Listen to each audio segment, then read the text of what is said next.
Assalamualaikum warahmatullahi wabarakatuh. Alhamdulillahirabbil alamin wa bihi nasta'inu ala umuri dunya waddin.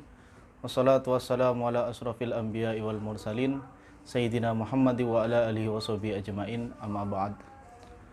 Berbicara masalah Islam di Indonesia, Islam di Nusantara, kita harus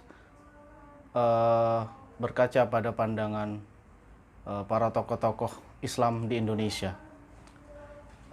Kita bisa melihat bahwa ada tokoh, yaitu seorang Gus Dur, seorang tokoh pluralis yang memiliki pandangan tentang pribumisasi Islam, yaitu agama Islam, ajaran Islam masuk ke dalam setiap individu umat Islam di Indonesia melalui berbagai cara, yaitu melalui budaya. Sebagai yang kita ketahui bahwa Muslim di Indonesia memiliki beragam kebudayaan yang sangat kaya dan beragam. Islam muncul di Indonesia melalui kebudayaan, yaitu perdagangan, melalui pernikahan, dan juga kesenian. Seperti yang diajarkan oleh para tokoh Wali Songo, di mana ajaran Islam diajarkan melalui kesenian wayang. Dan itu sampai sekarang dilestarikan oleh masyarakat di Jawa khususnya. Seperti yang kita ketahui bahwa Islam di Indonesia berbeda dengan Islam yang ada di negara-negara lain.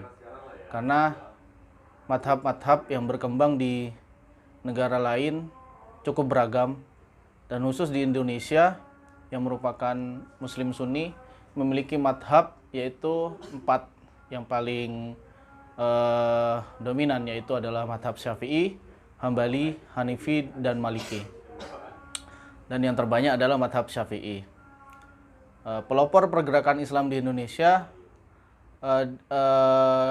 dikomandoi oleh 2 organisasi masyarakat Islam terbesar di Indonesia, yaitu Nahdlatul Ulama dan juga Muhammadiyah, di mana keduanya memiliki tonggak sejarah dalam pergerakan umat Islam, khususnya untuk melawan imperialisme dan penjajahan yang ada di Indonesia.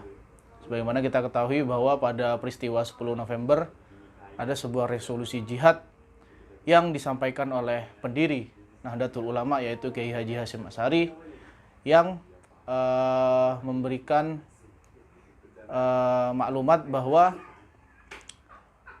memerdekakan negara atau berjuang melawan penjajah adalah hukumnya fardu ain, yaitu wajib bagi setiap umat muslim.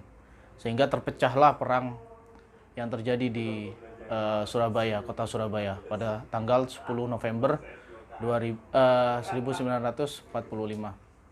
Kemudian yang biasa kita sebut dengan Hari Pahlawan. Disitulah meledak pergolakan perang antara kaum agamis melawan penjajah, di mana jenderal dari tentara Inggris, yaitu W.S. Malabi, akhirnya tewas karena serangan itu. Hal ini menandai bahwa pergerakan organisasi Islam di Indonesia memiliki peran yang cukup besar terhadap kemerdekaan Indonesia. Oleh karena itu, kita harus selalu senantiasa memahami bahwa peran-peran aktor-aktor dan tokoh-tokoh agamis di Indonesia sangat berperan, sehingga wajar sekali dijadikan sebagai pahlawan nasional. Kemudian saat ini kita melihat bahwa nilai-nilai Islam yang diajarkan oleh para ulama, khususnya ulama yang wasatiyah, yaitu yang moderat terhadap kehidupan masyarakat muslim yang taat kepada aturan, dan bagaimana kita memiliki pandangan hidup bahwa berislam di Indonesia juga mengamalkan apa yang disebut dengan dasar negara, yaitu Pancasila. Pancasila sendiri sangat tidak bertentangan dengan ajaran Islam, karena nilai-nilai yang diajarkan dalam Pancasila sangat memiliki value terhadap agama itu sendiri. Karena di Islam juga mengajarkan tentang kejujuran, persatuan, ketuhanan itu sendiri, akidah, kemudian keadilan sosial. Itu sangat dikedepankan oleh nilai-nilai dalam ajaran agama itu sendiri. Sehingga kita sebagai umat Islam yang ada di Indonesia tidak perlu menentangkan apa itu Pancasila bertentangan dengan ajaran Islam atau sebagainya. Karena sejatinya agama Islam itu adalah agama yang toleran. Sangat tidak mungkin di logika kita mengatakan bahwa tindakan intoleran itu adalah tindakan yang diajarkan oleh agama Islam. Itu sangat tidak masuk akal menurut saya. Dan itu harus kita camkan dalam diri kita masing-masing bahwa agama Islam adalah agama yang toleran. Cukup sekian dari saya, semoga bermanfaat. Kurang lebihnya saya mohon maaf. Wallahul muwaffiq ila aqwamit thoriq, wabillahi taufiq wal hidayah. Syukran wa dumtum. Wassalamualaikum warahmatullahi wabarakatuh.